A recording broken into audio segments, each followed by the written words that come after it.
So for today's video, kay dang hapon na ito, mag-update ko ulit itong kamot sa iring o di magpa-vaccine ta.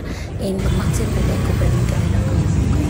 Less traffic, kung kay bang drive, and less gasolina. So nanata sa Kapsi para magpa-vaccine. Kaning panahon na kulba na kay gamay ra ang dagom pero sakit kaayo kay skin. Sa skin din siya gibutan. O diba?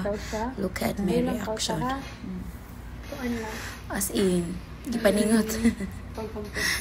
Gipaningot na. Duha, back to back.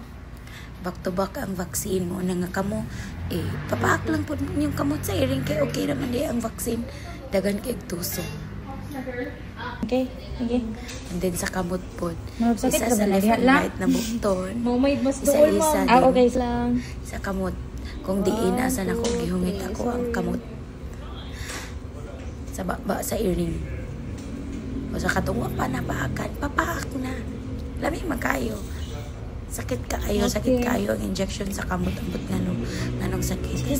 Sakit jud siya. Sakit gid siya, ma'am. Dili ma-explain sakit. Uban gay diri sa amo kay sa sa naong unang yun. kao, bata mo'y mapaakan. Ara. Bata mo'y ma-injectan. Okay. And mao din ang last na injection. Sige, ka-inject ka, ma'am. Ambot unsay tawag ka na. Kana Sakit mo'y mental day sakit. sakit ra ba?